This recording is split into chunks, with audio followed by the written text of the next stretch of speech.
shirt while taking deep breaths. "What you that for? Are you crazy or something? We could have died?" Rei spat out as she glared at her senpai, who was looking very amused at the moment. "Sorry, it's a habit that seemed to pop up at different moments." While it is true that it was a habit of his to pull pranks at random, he just doesn't know why he did it. It was mostly in the spare of the moment. "Please don't do it again. I almost had a heart attack back there." Naruto nodded and headed back the main road. The ride was quiet. Naruto was focusing on the road. Rei just kept her thoughts on her blonde senpai. The way he acts just confuses her. What she doesn't know was that she was speaking loud enough for Naruto just to hear her. "Rei? You say something?" Rei stopped muttering to herself when she heard Naruto speak. Nothing, just talking to myself." Naruto just gave a questionable look, turned around and kept on driving. It stayed quiet until Rei spoke up by asking a rather surprising question. Senpai? Naruto turned his head a little, showing that he was listening. Well, I was wondering about you. This caught his attention. There are a lot of rumors about you. Nobody really knows anything about you. You only talk to Busujima-senpai, Yuki-san, and the other senseis. Maybe it's curiosity, but if we're going to work together, we should at least get to know each other. Naruto stood silent, his eyes were straight ahead. Sorry, it was a stupid idea, I should dash. What do you want to know? Naruto said, not taking his eyes from the road. What? Really? Rei asked, completely stupefied. Yeah, why not? It won't hurt anybody. Rei smiled at Naruto, but he couldn't since Rei was wearing a helmet. Well, how about why did you join the disciplinary committee in the first place? You don't look the type to go around and stop people from breaking. Naruto softly chuckled in amusement. Than anything, she hit him right on. That's true, in junior high I wouldn't even thought about joining. I was a delinquent. I got into more trouble than your friend Komuro-san and his group of friends. I skipped school, ruined property, got into street fights, sent people to hospital, and myself included. I am ashamed to admit this, but I did almost kill 2 guys when I was younger. Rei was shocked. The Naruto that was right in front of her is completely different than what he said he used to be. The fact that he almost killed worried her greatly. She is almost afraid to ask. How old were you when you know? Naruto thought for a moment before saying. I was 10 and the last was when I was 15, when I almost beat the guy to death. 10. Her senpai was 10 when he almost killed a man. But why? There has to be a reason why, right? Right. This guy was doing something unspeakable. When I saw this happening, I just lost control. I literally threw him to the ground and punched until he stopped moving, then everything went black. The next thing I knew, I was in the hospital with both my arm in a cast with my Kakashi next to me. Rei just kept listening, leaning on every word. There was something weird. But that doesn't make any sense. How could you overpower a full-grown man? Rei asked. If you stop interrupting for a moment, you would learn. Naruto snapped, making Rei shut up. As I was saying, when I woke a little later, the doctor came in and explained to the both of us that I should get tested for anything that could explain how I sent someone to the ER. When the results came back, I was told that I had muscle hypertrophy syndrome. It's when the person has reduced body fat but has twice the normal muscle mass in their body. Naruto said, answering what the muscle hypertrophy was.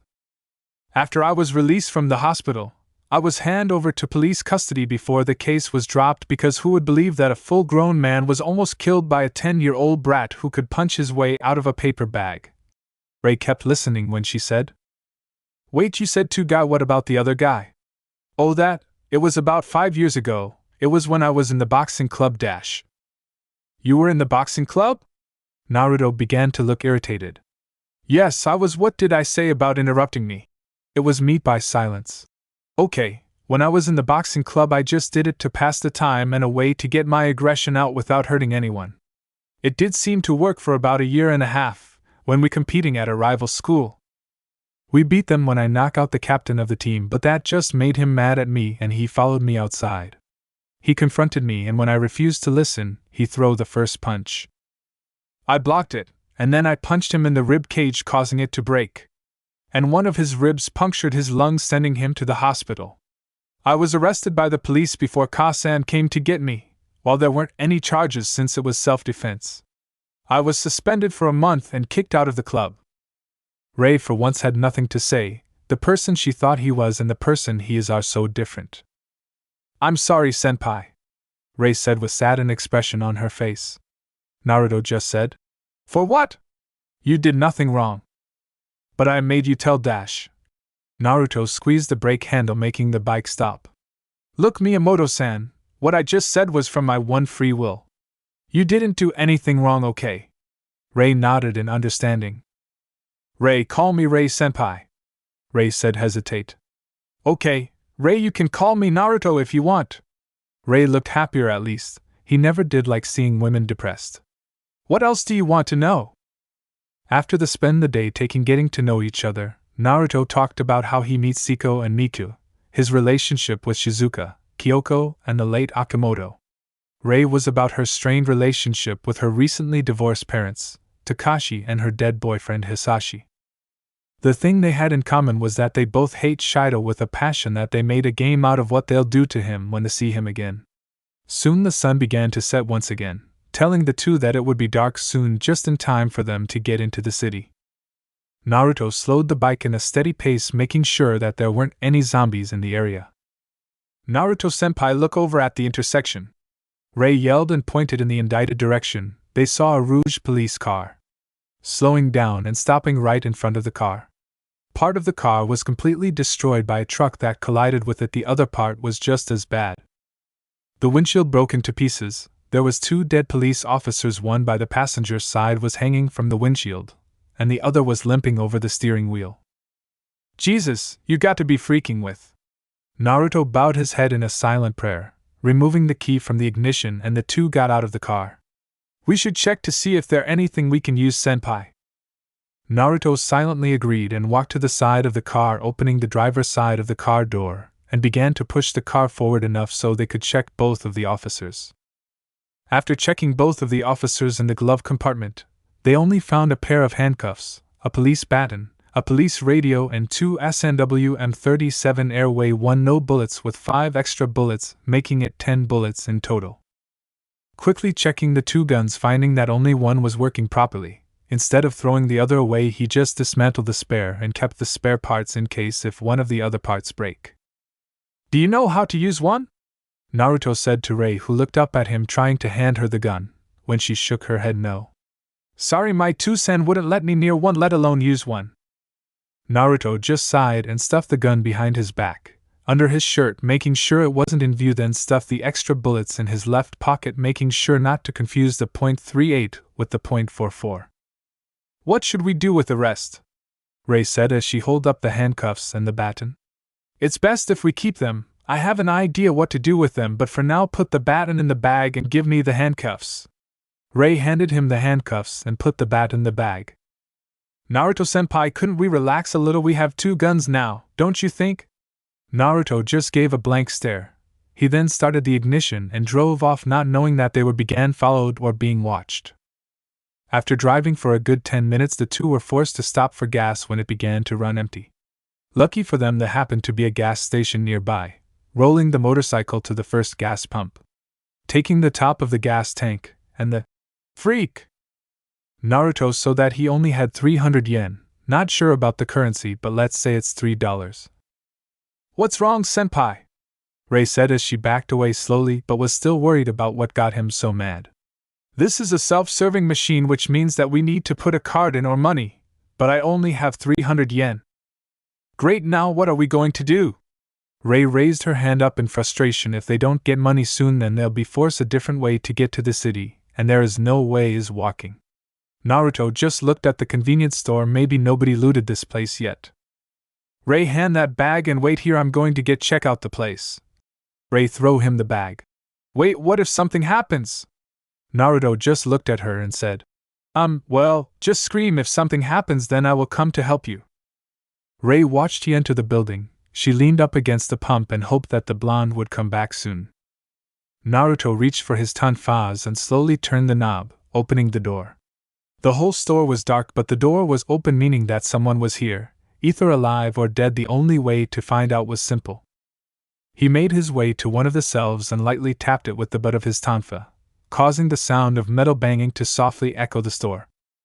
Waiting a couple of seconds for a response, when there wasn't one, he visibly relaxed. Naruto unzipped the bag and grabbed anything that had sugar, or fast and easy to make, and most important that it was light enough to carry, things like chips, cookies, instant ramen, and bottles of water and soda. Making his way around to the front, stepped around the counter to the cash register, pressing the button to open. When it didn't, Naruto grabbed the little opening in front of the machine and pressing downwards on top of it. Giving a nice and quick tug, the register opened, but it fell to the ground, making the money go everywhere. Taking only the bills and stuffed them in his jacket pocket. Naruto quickly made his way to the front door, hoping that nothing bad happened to Rei. Instead of using his tonfas, he decided to use his stealth hunter, the .44 Magnum. When he got outside, he saw a large tan man holding a knife to Rei's throat. He could tell that was telling her to stop moving. Naruto pointed the barrel of the gun at the man's head, but he couldn't pull the trigger since the guy turned towards him holding the knife closer to Rei. "Hey man, you got a hot-ass girlfriend here." Naruto just kept his gun pointed at his head. "Let Rei go or I'll blow your off, got it?" Naruto growled out. This guy just laughed at him. "Let go," he say. "What a stupid way in the hell I would let go of this fine piece of ass." The guy moved his arm that was under Rei's fist, making them move up and down. "What are you, mental? Or are you on drugs?" The guy laughed harder, keeping a strong grip on Rei, and with crazed look he said, "Crazy? No s. I watched my whole family turn to those things. I smashed all their head, my Tu-san, my Ka-san, my Anai-san and my Ne-san. Who wouldn't be crazy after that?" When the guy was distracted, Rei pushed the guy away. "Senpai." He quickly grabbed on to Rei's left boob, making her moan in pain from the guy gripping it too hard. Naruto was fighting the urge to kill the guy where he stands, but Rei was in front of the guy. "Man, you're one lucky bastard. Her voice and tits are great. She got nice big jugs and you get to do this every day. Wait, you haven't, have you? Your freaking feeder did. Ha ha ha ha ha ha." The guy reached down and lowered Rei's school uniform, showing a bit of her large fist and pink bra. Naruto was about to snap when he heard Rei calling his name with tears in eyes. "Put your gun on the ground and kick it towards me or I'll cut her throat wide open. And give me your bike." Naruto's hair was covering his eyes, but put the gun on the slowly, then kicked over to the guy. "That's more, I like it." The guy reached down to pick up the gun. Naruto quickly reached behind his back, grabbing the gun, cocked the hammer and fired 2 shots in succession, aiming for the guy's right shoulder and left knee. Rei tossed the guy to the ground and ran towards Naruto, clinging to him as she cried into his shirt. He calmly rubbed her back, hoping to calm her down a bit. "Rei, fill up the bike, here's the money, get the bag, it's still inside, and wait for me. I'll take care of him." Rei nodded, grabbing the money, and went to do what she was told, turning back to the guy that was squirming on the ground. "I am not done with you." Naruto aimed the gun again, shooting the guy in the other knee. "PP, please man, let me go." Naruto grabbed him by his shirt and punched him in the face, breaking his nose. "Do you think you deserve to live after what you did to her?" Naruto pushed against the gas pump, making it shake. "You can't kill me, you don't have the guts." Naruto punched him again, shutting him up, reaching to his pocket, and pulled out the handcuffs, putting it around the guy's left wrist and one of the gas pump handles. "You're right, I'm not going to kill you. They will do it for me," Naruto said, pointing to the approaching zombies coming their way. "No, you can't, not that. Just kill me now." Naruto just ignored him, picking up his stealth hunter, putting it in the holster, and started the bike. "If you really value your life, then choose live or die, it's all up to you," Naruto said before tossing the guy's knife at his feet, and the two left, but not before hearing the angst screams of pain of the man. The trip was quite. Rei hasn't said a word since the gas station. Her clothes were covered by the guy's blood, so he thought it was time for them to stop and rest for the night. They stopped at a nearby neighborhood, kicking the door in, and went inside. Rei was currently in the bathroom, taking off her school uniform, unclipped her bra and pulling down her panties, and laid them inside the basket outside by the door for Naruto to wash. She stepped inside the bathroom and filled the tube with warm water before she stepped inside. Even though she was inside a tube filled with water, she didn't feel clean, she felt filthy. If Naruto wasn't there, then what would have happened? Would she be dead? Would she gotten fat by the man? And possibly more. The thought scared her. She heard a knock on the door. It opened, revealing Naruto wearing a black sleeveless shirt with gray sweatpants, and he was carrying a small pile of clothes with him. "Rei, I brought a change of clothes I found around the house. I hope they fit." Naruto laid them in a basket that was close to the door. He looked at the fogged glass door that led to the bath. "Rei, I'm sorry for what you had to go through. I won't complain about the past, but I promise you that nothing like that would ever happen to you or anyone from our group again." Rei stayed silent until she heard Naruto's sigh.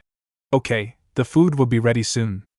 Naruto was about to walk out when he heard door open a little bit. He turned, he saw Rei stuck her head out. "Thank you, Naruto-kun." The door closed once again. Naruto stayed looking at the door. Not many people would call him that. Only Siko, Shizuka, Miku, when they are alone, and Kushina called him Kuin. He left the bathroom and went to the kitchen to see if the food is ready. In 5 minutes dinner was ready. It wasn't much, it was just instant ramen. He filled 2 bowls and set them on the table with a pair of chopsticks on the side. When he sat down, he saw Rei coming down the stairs looking better than before. She was wearing white spaghetti strap top and black skin-tight bicycle short. Both of these were small on her. Naruto-kun? Is there anything else I can wear? Naruto shook his head no. Whoever owned this house didn't have a lot of clothes, or that they took all of it when they left. Rei sighed, but it's still better than wearing her uniform that covered with blood and sweat. The two spent the time eating in silence. When the two finished their meal, Rei yawned, showing that she was tired. Naruto-kun, where I'm going to sleep? Naruto pointed up the stairs. There a bedroom to second door on your left, and if you need anything I'm going to sleep the one in front of yours. Rei nodded, headed up the stairs and said, thanks again. Naruto nodded as he stared off to space. In less than 2 days the world was no longer the way it used to be. He looked at the weapon that Rei been using since school. It was just a metal broomsticks. It was slightly dented from use and the tip was dull, sighing before going back to the kitchen with the broomstick and the bag before getting to work. It took a couple of minutes to finish as he went to the bedroom and collapsed from exhaustion and lack of sleep. At the airport just west of the city. This was the first of many airplanes that were evacuating. All the passengers were checked for any bite marks or scratches on their bodies. This was one of many evacuation stations in the region, so the special forces were given the task of making sure none of the infected would get inside the building. Inside the airplane, one of the co-pilots came back from checking the passengers. We've just finished checking the passengers. None of them are infected, nor are they injured or sick. So we will prepare for takeoff, nor are they already dead, he said as he took his seat at the controls, putting his headset in place when the older pilot spoke up. You have family in Tokyo? Nobody from there is answering. The younger pilot got on the radio. Tokunosu Tower, this is JX-089. We are cleared for takeoff. Soon the tower responded. Copy that, JX-089, this is Tokunosu Tower. Please stand by runway 34. We have a bit of a problem. The pilots looked at each other. The younger stood from his seat, enough to see the problem. There were zombies on the runway. Soon after, 2 members of the special forces were contacted to take them out. One of them looked through the scope of the sniper, seeing one of the zombies look at her, smiling and adjusting its glasses. What a scumbag, Rika said as she shifted a little to get a better shot. Her partner looked at the same zombie through his scope. He's an actor that was scheduled to shoot a movie here. He was a good man. Distance is 4,500, angle of elevation is -6, slight wind change. You may fire when ready. Without a second to spare, Rika fired at the undead actor, hitting him right between the eyes, splitting its glasses in half. After repeating the process 8 more times, the runway was cleared. She exhaled as she stood up to stretch her muscles. She then began to massage her freeze from under her vest. What are you doing? Asked her partner. Rika groaned a little. I haven't been able to get any sleep and laying down on my boobs all morning. It makes them feel real numb. She continued to massage them as her partner looked on with a perverted grin. If you want, I could massage them for you. Rika smiled at him. She began to strip her vest and jacket off, leaving her in just a white sports bra. If you can shoot better than me, then sure. Her partner sighed. He knew that would be impossible. Yeah, right. You in the top 5 best shooters in the nation. My rank is what? 15? Then I guess you're not touching them. Besides, I've been in the same spot for months and the best shooter hasn't moved from that spot in 10 years, she said casually. She knew the best shooter in the nation, well, not personally. Kushina Uzumaki, an ex-captain of Japan's Special Forces. She was and continued to be a role model to Rika. During her time in the force, she heard many stories about her from both retired and commanding officers. The guy didn't say anything as he watched a cop car and a bus drive by to pick up the bodies from the runway. So, how do you think they got here? I mean, this place is on an island, and the only way to get here is by ship. But they're restricted from entering, unless they change regulations without us noticing. Rika shook her head. Blame the people up top. The only people allowed are important officials, engineers, and others that are needed to keep this place running, plus their family. One of them must have gotten infected. Lucky for us, it's not that bad. Hopefully it stays like that. She watched the cars leave the area, letting the plane to take off. Who knows what could have happened if we weren't called in? They would have been screwed. It's not like we have unlimited ammo. I mean, we're gonna run out eventually if it keeps up like this, the man said, looking up at the plane leaving to the designated safe zone. So what are you going to do? Run away? Rika asked the man as she took off her sunglasses. He shook his head. No. Not yet anyways. I'm going to go to the city eventually, Rika said to herself, making her partner look at her. Why? Do you have a boyfriend or something? Rika looked up towards the sky and said, I've got a friend over there. Where Kakashi and the rest are. Shizuka was currently leaning on the steering wheel of the bus, lightly tapping on it, hoping that the traffic would move faster, but it would only move a couple inches an hour. She had been driving all night and was pretty tired, not to mention that Shido was in the back chanting his way, Shidoism, to the people who would listen. Most everyone sleeping in the front of the bus, Naruto's group, was sleeping except for Saya and Kakashi, who were awake for different reasons. Saya elbowed Kota until he woke up. Good morning, Takagi-san, is time to get already? Kota said, half asleep with the trail of drool going down the left side of his mouth.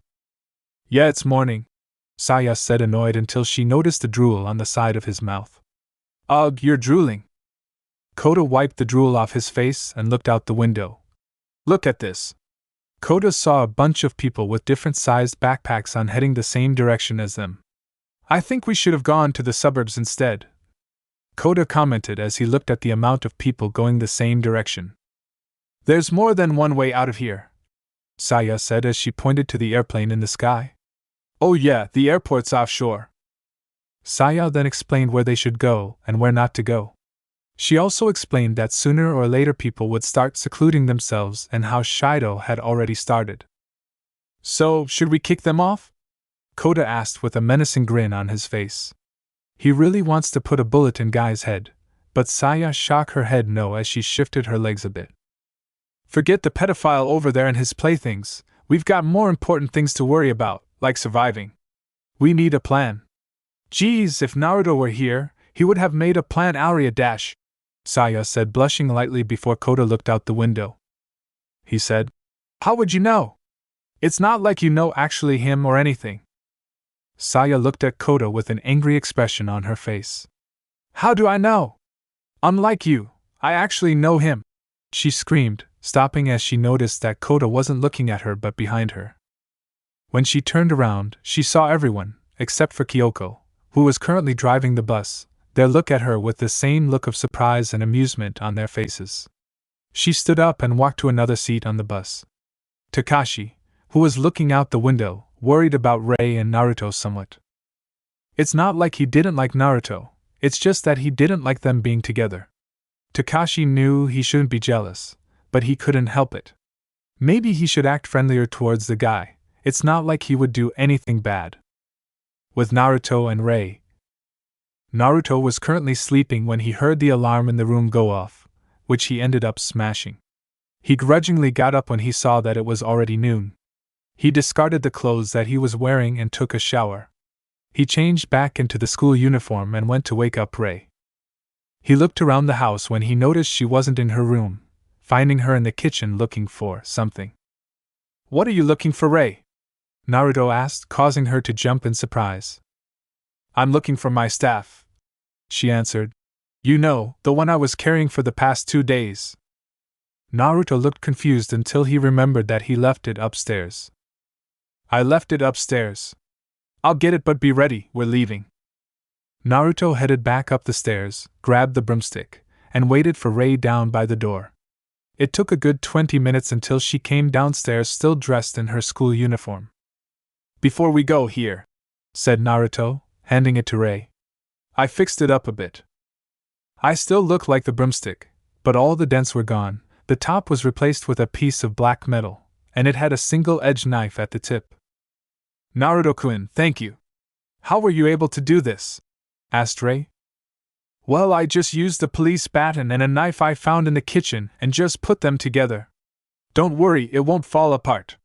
It's solder and it's extendable now because of the baton, replied Naruto. Ray nodded as she looked at her new weapon in wonder before Naruto said that it was time to leave. The two packed up their stuff and drove off into the city limits. They could tell that the city was in complete anarchy as they drove by. People were shooting like crazy, it didn't seem to matter whether they were alive or undead. A nearby car blew up in the middle of the street, killing nearby pedestrians and zombies. Naruto and Ray were behind the corner of a building. This is crazy, it's a complete war zone out here, Ray commented as they saw a bald man with a number of tattoos shooting his shotgun wildly. I couldn't agree more, but we need to pass them to get out of here, Naruto said as they began to drive down the street when the bald man saw him. Wait a minute, I know that guy. Let's make him suffer. Ray looked confused and so did Naruto, but he told her to hold on tight as he sped up just as the guy shot at them, hitting the car that was behind them. Naruto swerved out of the way of the man's second gunshot and popped a wheelie, hitting the guy in the face with the front wheel, leaving a gruesome effect. Naruto then spun around and left the street. Why were they after us? I've never met that guy before in my life, Ray said as they turned down another street. Ray, everyone reacts differently. Some people can handle situations better than others. It just depends on whether or not their minds can take it, Naruto said as he made a left turn, the opposite direction of the bridge. Where are you going? The bridge is over there, Ray questioned Naruto, who pointed to the direction of the bridge. Do you want to get in the middle of that? Said Naruto. Ray took a closer look at what was happening in the direction of the bridge. The undead were attacking people, making them abandon their vehicles and make a run for the other side of the bridge. The police were stopping them from crossing, even stopping a group of students by hosing them off the bridge to the river below. It's better if we head to Anbetsu Bridge. I'd bet that the group is making their way over there as well. Traffic will be worse than here though, which means we might be able to meet them at the bridge, Naruto stated. What if Shido is with them? Asked Ray.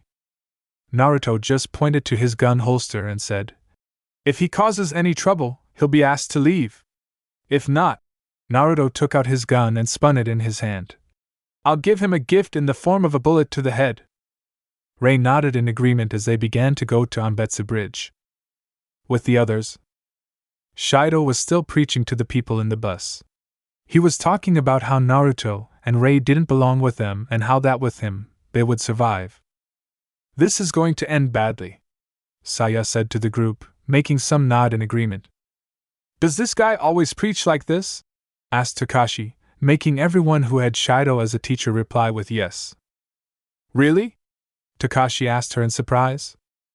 Why is that? Asked Misuzu. She didn't understand what was going on but could tell that they didn't agree with Shido.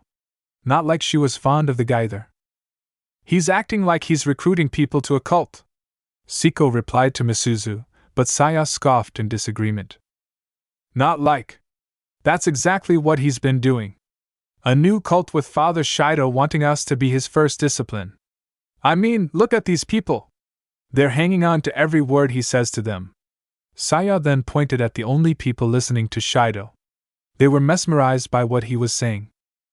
The look the people each had said it all, they would do anything he said without hesitation. Don't you guys think that it would be a better idea to leave the bus? Asked Toshimi, looking at the amount of cars in front of them. I mean, there's no way we'll get to the other side anytime soon. Fine with me, I'd rather go with people I trust than with that psycho, said Kakashi, pointing at Shido. Besides, we need to find Naruto and Ray, Kakashi added, making Toshimi and Misuzu nod in agreement. If we do manage to get across the bridge, we should head in the opposite direction of the police station, I promise Naruto-kun, said Siko. Shouldn't you be worried more about your family than about Naruto? Replied Saya with an annoyed expression, and maybe a hint of something else. Why wouldn't I be worried about my best friend? Said Siko, smiling at Saya. But my father is the only family I have and he's overseas at a martial arts tournament, so the only people I need to worry about is Naruto and myself. I don't really care much about anyone else, and besides, my father told me to value a promise as much as I value my life. Where do you live, Takagi-san? Mika asked as Saya turned to Naruto's assistant. Well, I live on the other side of the bridge. Same as Kamuro-san, replied Saya, Kakashi nodding as well Toshimi and Misuzu since they were staying at each other's house while their parents were out. Kota spoke up.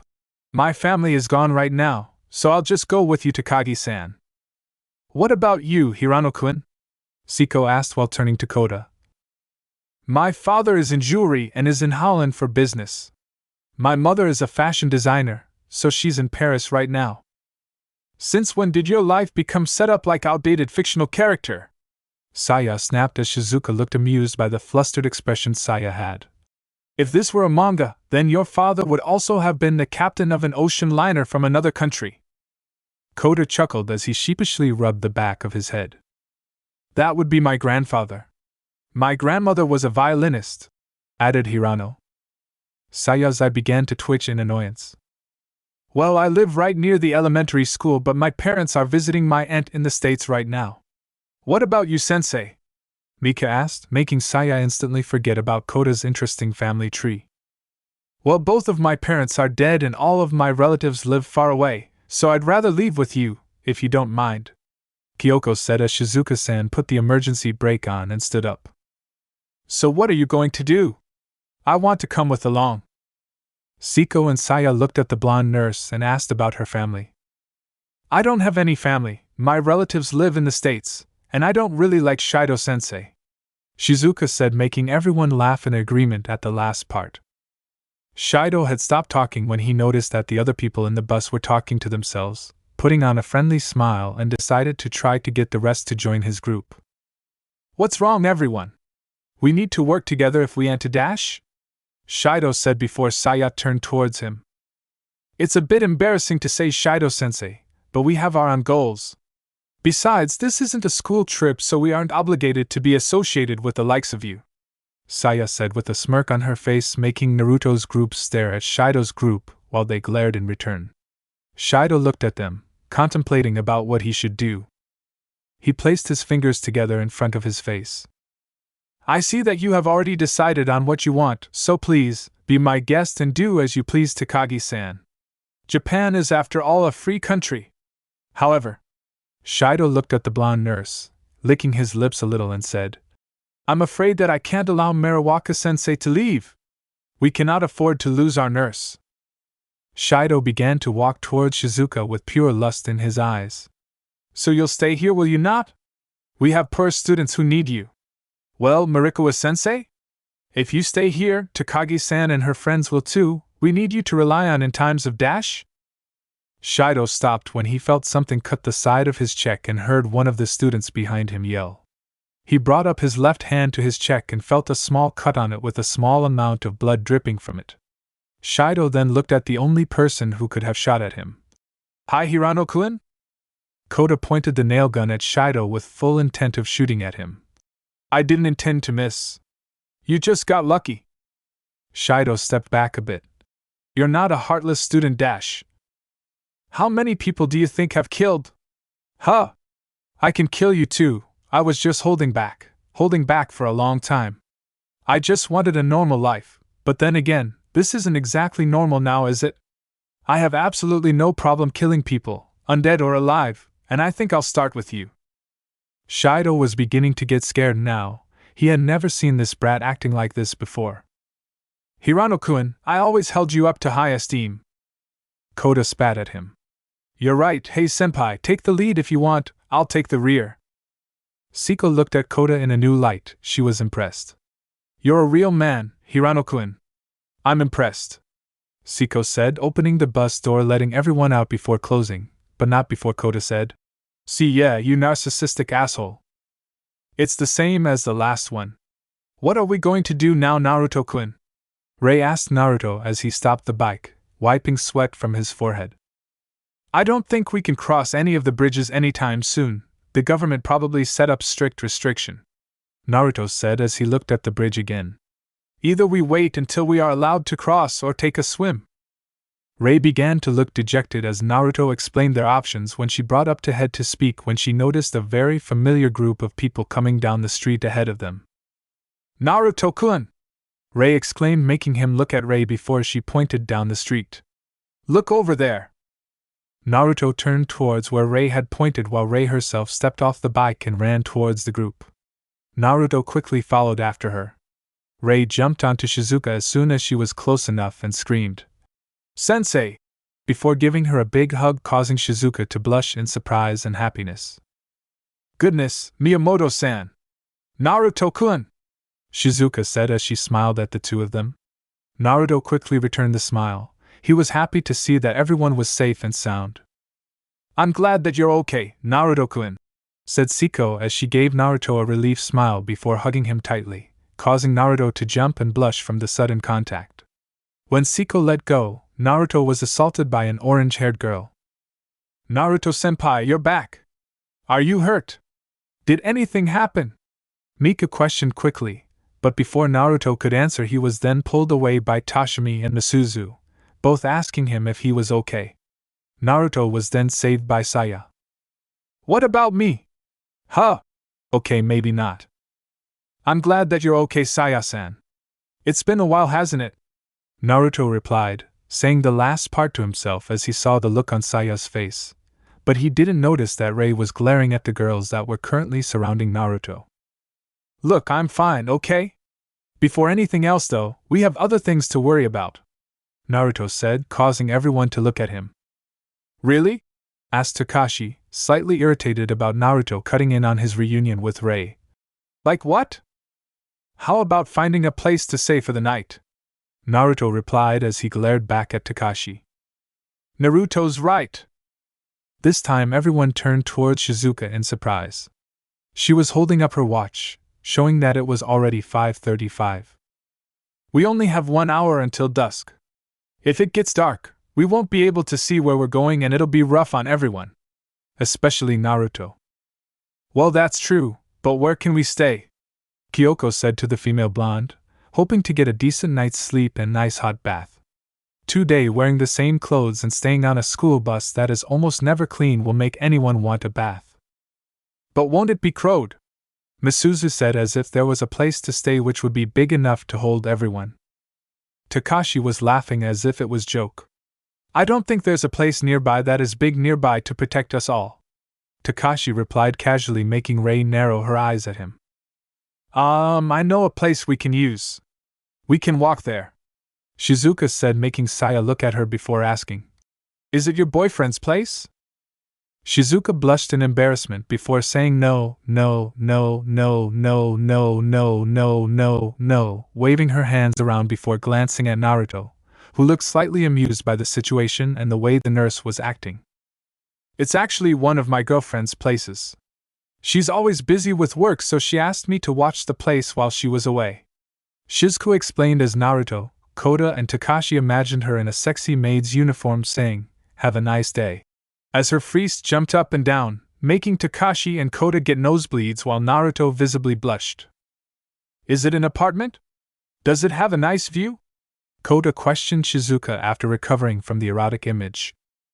"Yes, it's an enormous apartment, and it's right by the river. There's also a convenience store nearby as well," Shizuka replied, making Koda nod before she remembered. "Oh, and she also has a car we can take when we're done.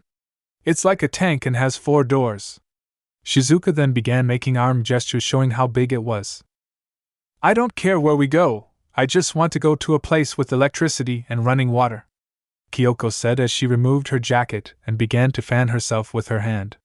Normally Naruto would ignore something like this, but for some reason he couldn't. Kyoko caught him staring at her sweaty frieze before giving him a subtle wink.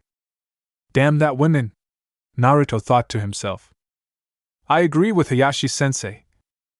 Me too, we should get going before time runs out," Misuzu and Tashimi said as Naruto got back on the bike, Shizuka right behind him.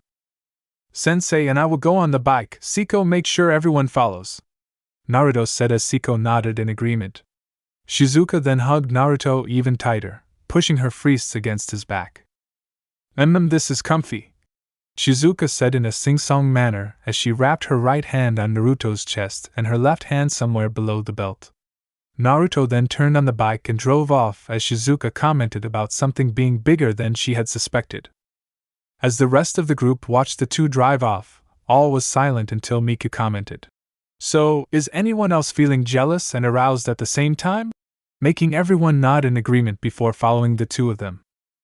After some mindless chatter and some inappropriate touching on Shizuka's part, they managed to get to the house. What caught Naruto's attention first was the massive military-issued Hummer in the front of the apartment. "Whoa, that does look like a tank," Naruto thought out loud as Shizuka snuggled against Naruto's back. Naruto then looked at the apartment itself. It had a high stone fence, so no one would be able to get in, with a metal gate. As Naruto looked over at the apartment in marvel, Shizuka waved over the rest of the group. When they got there, they all also noticed the Hummer. "Just what kind of does Marikawa-sensei have?" Tashimi said as Misuzu looked at the inside of the car. "They won't be able to get over the fence, so we can get some much-needed rest," Kyoko said with a smile as she thought about a good night's sleep on a bed instead of a bus seat with Shido nearby. "Hey! Hi, Kota-san, come here!" Naruto said, stopping himself from saying Kota's last name. Kota looked slightly worried about what Naruto would call him for. "Here, we found this when we got separated," Naruto said as he handed Kota the M37 air weight, making Kota jaw drop and drool. A gun? A Smith & Wesson M37 air weight just like the police use?" Kota said in excitement. He regains his composure and then asks Naruto in confusion, "Wait, why are you giving me this?" "Look, Kota, I don't know much about you, but by what I have seen and heard, I know I can trust you and you have earned my respect, which many few have done. I believe you will do the right thing because we have few fighters here and we need to protect everyone. That's something I can't do by myself, so I need you to help me. Think you can do it?" Naruto said, making Kota nod as he gave the remainder of bullets to Kota as he threw the nail gun that we was using away. Naruto then looked back at the apartment and noticed a small group of them had started to come out from somewhere nearby. Saya then reached into her bag that she had been carrying and handed Kakashi a crowbar. "Everyone stay back. We'll take care of them." Naruto removed his school jacket and handed it to Miku. "Hold on to that," he said, pulling out his tonfas. "Kota, I want you to stay out of this," Naruto said, making everyone look at him bug-eyed. "Why?" Kota questioned. Why was Naruto telling him to stay out of the fight, and why wasn't Naruto using the gun he has around his waist? Using them both, surely they would be able to finish this quickly. "It's because they are attracted to sound, so if anyone uses a gun, those dead brains will go to the source of it. Which would mean more coming towards us, and unless you have a silencer with you, otherwise stay out," Naruto explained. Kota agreed. While he would love to play his new gun, staying alive would be the better option. Naruto, Kakashi, Siko, and Rei made their way to the gate opening and charged right in. Rei then used her staff to hit a zombie with a hard left swing, causing the staff to extend, cutting through its throat and the brain stem with the knife tip piercing. She then pulled it out and swung down on another zombie's head, making it fall to the ground dead before she charged towards another zombie. Kakashi gripped the crowbar and swung it like a baseball bat, hitting the zombie in the head, causing it to cave in. He then sidestepped to the right to avoid an incoming zombie from grabbing his arm. He then used the pointed part of the crowbar to stab the back of its head, jiggling it around to make sure that it was dead. As he pulled out, he swung upwards, hitting one in its jaw, sending blood and a few teeth to go flying. Siko then killed the zombie when it tried to grab Kakashi from behind. She then spun around and slashed at another, making its head snap at the force of the swing.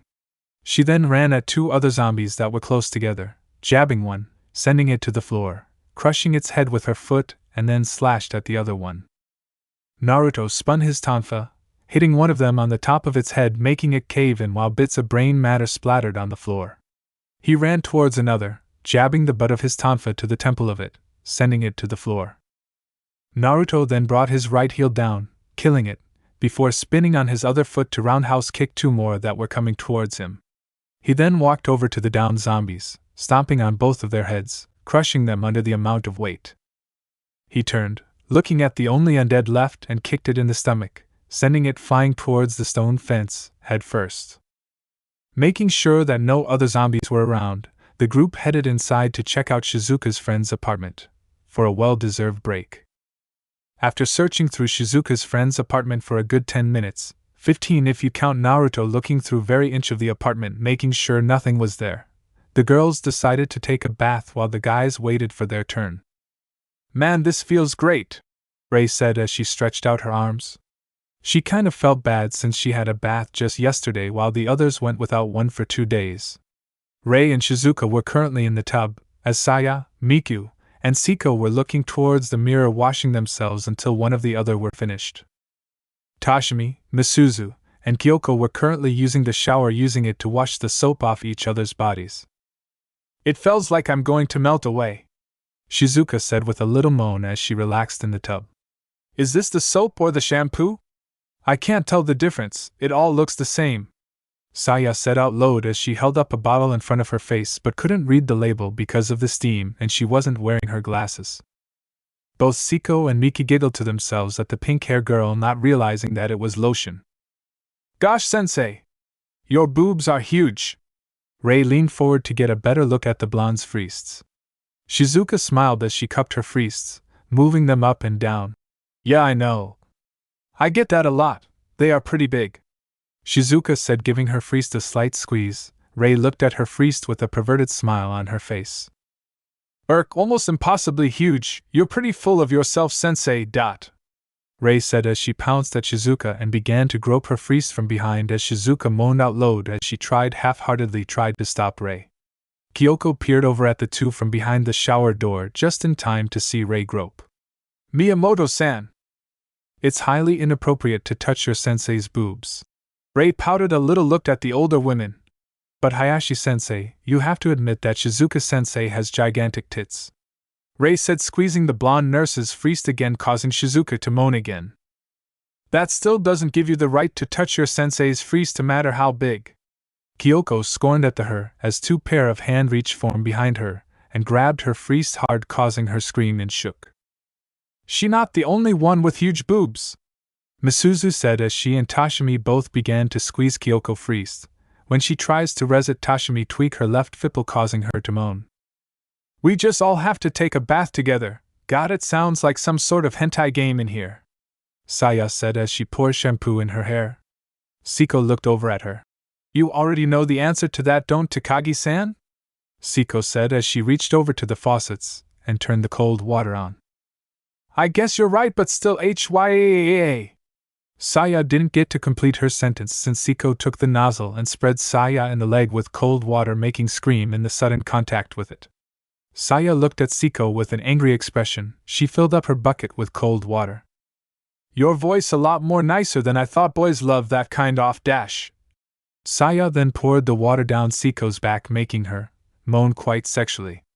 Siko looked at Saya with a look of triumphant, making her even more angry, but soon the two felt more cold water dumped down on them, making them scream and moan. The two looked at the person responsible, who was currently laughing at them, before she noticed them, making Yuki say, "Oh," before the two pounced at Miku. Meanwhile, just outside the door and on the other floor, Kakashi and Koda were working on trying to opening the one side of the gun locker, since the other side had a bunch of gun ammunition and parts. Koda suspects that there should be weapons for it. Well, they were trying to open it but couldn't help overhear the very erotic sounds that were coming out of the bathroom that would always distract them.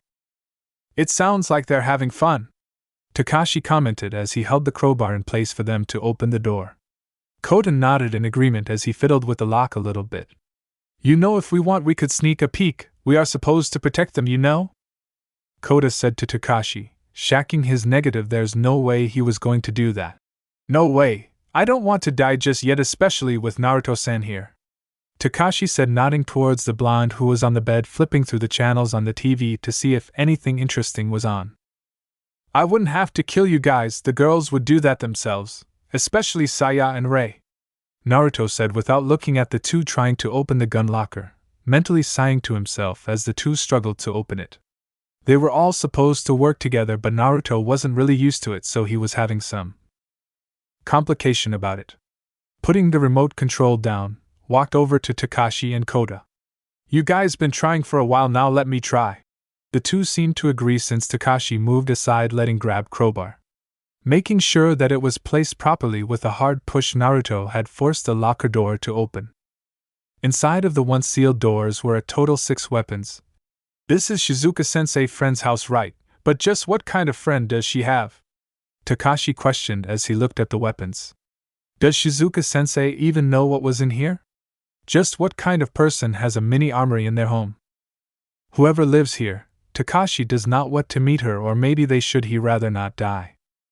Kota pulled out one of the guns from the cabinet, began to examine the gun. A Springfield M1A1 super match, huh? But it's only a semi-automatic dash. At this point Naruto stopped paying any attention to Kota explaining to Kakashi about each gun in the locker when as he picked up the crossbow and the bolts. It wasn't that heavy, but pulling the string back was slightly difficult, and could be a problem if one didn't have the strength to use one. As Naruto put the bolt in place, he aimed it at the tree by the bed. He pulled the trigger, sending it flying and pierced the small tree that was in the pot in the room by the balcony. He walked over to the tree and silently whistled in approval. He pulled the bolt from the tree and putting it with the rest of the bolts. Kota began lecturing Kakashi on how to handle the shotgun he was holding, shaking his head as he noted 2 other weapons that the two of them probably didn't notice. Reaching inside, Naruto grabbed hold the guns. When he pulled it out, he saw that they were a pair of Glock 27 with a custom long barrel, a flashlight attached on the bottom of the barrel, an extended magazine that could hold 15 bullets. As he pulled back the slide, making sure that the camera was empty, and pulled the trigger with a loud clack, putting it down next to the crossbow as Kota and Kakashi were putting the bullets in the magazines. He overheard that Kota was trained by an army Blackwater instructor for a month. Naruto felt even more respect for the gun lover. As he began to load the bullets into the magazine, Naruto heard a low yell of something coming from the bathroom. In the bathroom, Rei, Toshimi and Misuzu were currently assaulting the other girls freezed in the room. Deciding to ignore it, he continued to load the bullets. Soon he began to hear the guys talk about Shizuka's friend and how it was illegal to have these guns with these custom parts. Sighing to himself as he finished filling another clip with bullets, he grabbed the binoculars that was on the bed and looking out the window and looked to see if there were any of them around, making sure that the noise coming from the bathroom would attract their attention. Seeing that everything okay, he decided to check on the bridge that was nearby. Naruto saw that the amount of people have increased by the minute, and that there's zombies near the bridge, that even if one bullet was fired from the bridge they will all seek out the source, killing probably everyone. Why did this place have to be so close to the bridge? Naruto thought as he continued to look over the area. Surveying the area, Naruto noticed that there were about 4 zombies that were around the house, that there was nothing to worry about. Hearing a shot fired in the distance, looking through the binoculars, Naruto saw people running away from the bridge. Just then he heard both Kakashi and Kota scream from inside the house. Acting on instinct, he reached for his tonfas just when he was about to attack the cause of the problem, until he saw who it was, a half-naked Shizuka, with only a towel on that seemed like it was going to fall, who was clearly drunk, or she was just extremely happy, hard to tell with her. Komuro-kun! Shizuka said with a slight slur as her hands began to move south. Kakashi pushed her away and moved away in embarrassment. Shizuka turned her attention to Kota and yelled, "Kota-chan!" as she kissed Kota a kiss on the cheek, making him faint in shock. Naruto slowly made his way towards the stairs, but Shizuka saw him. "Naruto-kun!" Shizuka ran and hugging him tight, pushing her freest up against his chest. Naruto blushed a little as he tried to push her off but ended up grabbing her freest. Shizuka moaned at the touch. She looked at Naruto with a glazed look in her eyes. "Naruto-kun, with you wanted to touch them, just ask me, okay?" She whispered in his ear with a sultry look as she undid her towel, showing Naruto everything, she facing away from the guys so they couldn't see. Naruto closed her towel up, making her pout. "Shizuka-sensei, I think it's time for you to go to bed now," Naruto said as he blushed heavily, unable to look her directly in her eyes. "No, I'm just fine," Shizuka tried to explain as she began to slouch forward, falling into his arms. Naruto pulled up and began giving her a piggyback and headed down the stairs as Kakashi and Kota decided to check on the bridge, both with a dazed expression on their faces. Just before Naruto reached the first step, Shizuka began to move around, making him drop her a little. He managed to catch her but ended up handful of her ass, making her wake up. Naruto-kun, you're such a pervert. If you want to do that, we need a room. Then you can do anything you want with me. Shizuka said wantonly as her hand began to go south. Naruto decided to ignore it again. Shizuka-san, maybe, but after you've sobered up. Naruto said offhandedly, wanting to get his mind off of the ditzy nurse's ass in his hands. Am I interrupting something here? Naruto looked at Rei, who was standing in front of the stairs with her arms crossed with a look that said she wasn't amused. The fact that she was wearing a pink tank top that didn't cover her white panties didn't really help. No, just that Shizuka-san came up here and is passed out, Naruto said as he smelled alcohol from Rei's breath. Rei then got in front of his face, making him sweat drop since it looked like she was going to kiss him, when Rei suddenly looked happy and had a goofy smile on her face. Naruto-kun, you look even better in 3. Rei said as she began to fall forward. Naruto reacted and catch Rei with his right hand but ended up groping on her left wrist. Rei, are you okay? Naruto said, not noticing his hand on her wrist. Rei looked at Naruto with seductive smile. Yeah, I am okay, more than ever. Naruto looked confused for a moment and helped her regain her bearing. Well, okay, just be careful.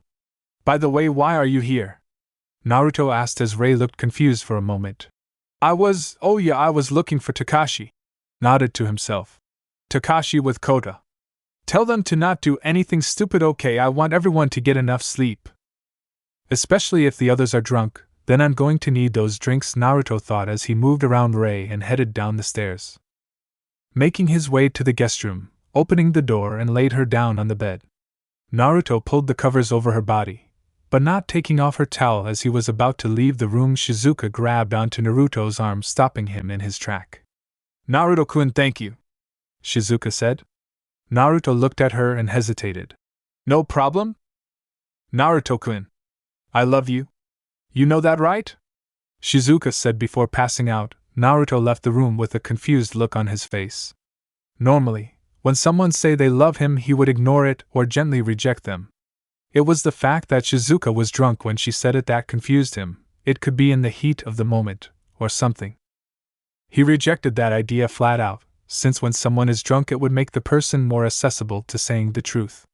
So did Shizuka really love him? God, he needs something to drink.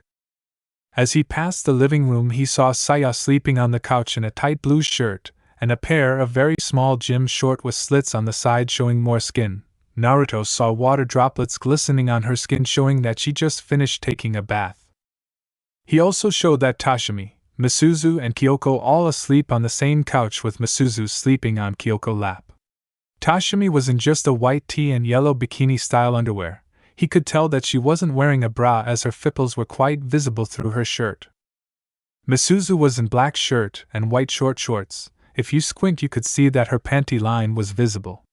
Kyoko wore something rather bold. She had a red see-through chemise with matching panties and bra. Naruto swallowed air and slowly headed out, making sure not to disturb them. The way these girls are going, he going to need a very cold shower. As he got in the kitchen he saw, well, you know. Naruto-kun? Is that you? Siko said, looking behind her, seeing Naruto with his eyes wide open. Siko blushed at her best friend/crush. Yeah, it's me, but what are wearing? Well, since she was only in a white kitchen apron and a black string tongue, she had a similar reaction when Kakashi came down a little while ago, but seeing Naruto's reaction to her like this made her feel better. Maybe she should.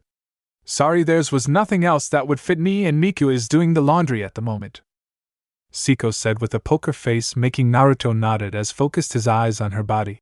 Well, I never thought that you would wear something like this. You look good though, he said before he walked next to her and looked at what was she cooking. Oh, I'm making a midnight snack and lunch for tomorrow. It should be ready soon, Siko said as she felt self-consensus. Where is he now? Naruto said out loud as he thought that Kakashi was upstairs with Kota and Rei doing whatever the three were doing. Kakashi? Oh, he went to look after Rei. It seems that he has his hands full at the moment, Siko said as Naruto began to smell the aroma coming from the food that she was making. Curry? I haven't had that in a long time. Siko looked at the blonde right next to her, and with a raised eyebrow asked, Really? Doesn't your Ka-san make it? Shaking his head no. My Ka-san doesn't like making curry for many reasons. The main reason is that she likes ramen more. When was the last time you had any curry? Siko asked Naruto as he placed his index finger and thumb on his chin in thought. The last time was when you made it for me last year, the blonde said as Siko blushed bright red. She had made Naruto bento filled with curry last year around Valentine's Day, when she tried to confess her feelings for him. But when she was about to tell him, Mika barged in with a load of paperwork from the principal and other student complaints or suggestions, telling him that it was all due the next day before school ended.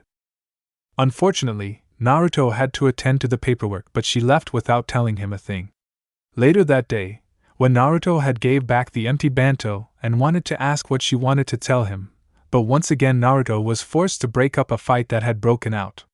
So after that she decided not to tell him until the time was right. Do you mind if I have a taste? Naruto asked.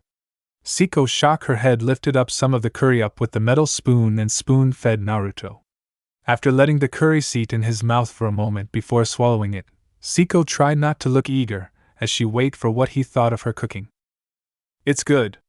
It way better than last time, Naruto said casually as Siko blushed at the compliment.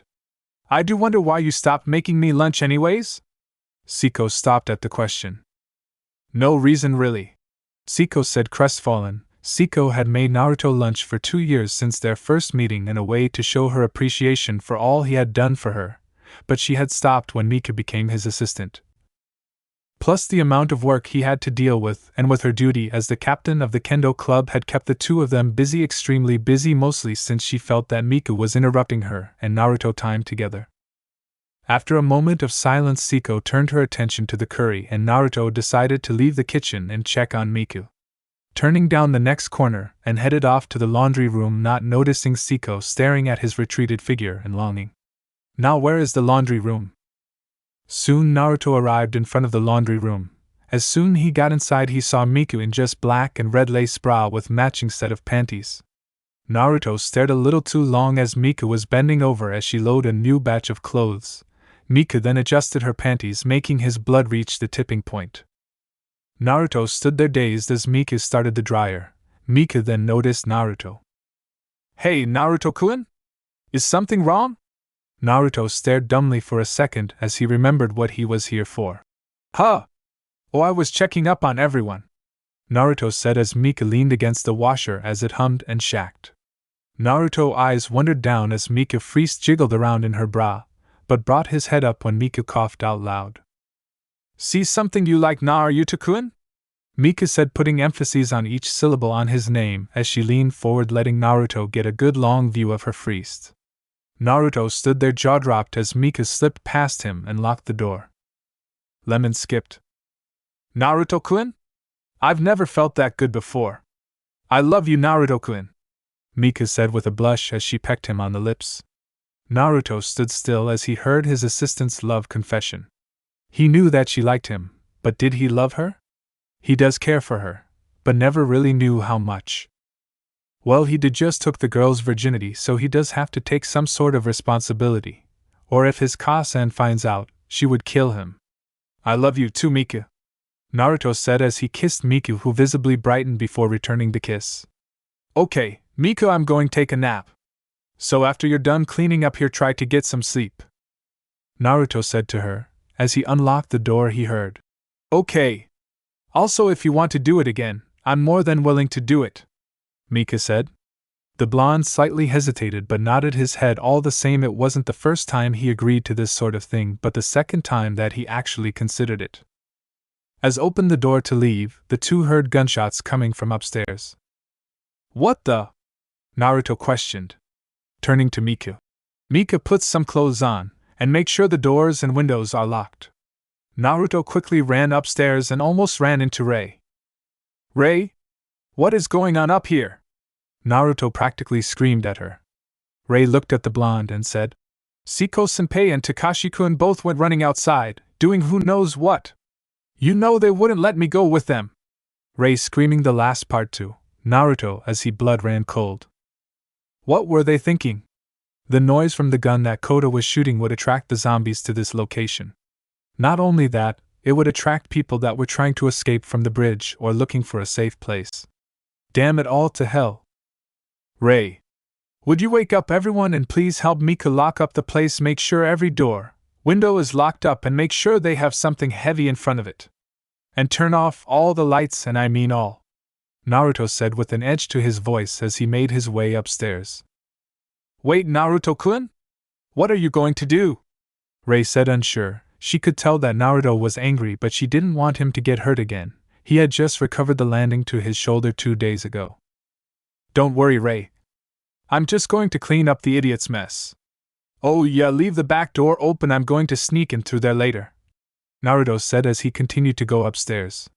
Taking out one of his tonfa and crept up behind the gun Manik Noah's Kota, and slammed it to the side of his head, knocking him out for at least 10 minutes. Naruto grabbed Kota and placed him inside, which means tossed him inside, with the rifle which had the safety switch on. Gripping the railing and jumped over, landing in the front yard and ran towards the entrance.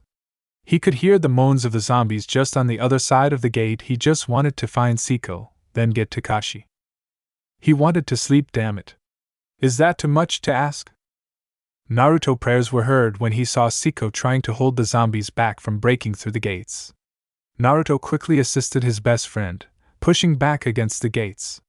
Siko definitely looked surprised to see him there. Not that I mind the help, but what are doing here? Siko said as she continued to hold back the mob of zombies. Trying to clean this mess up. We didn't even spend a good 2 hours here and we already have a problem. Where hell is the other idiot?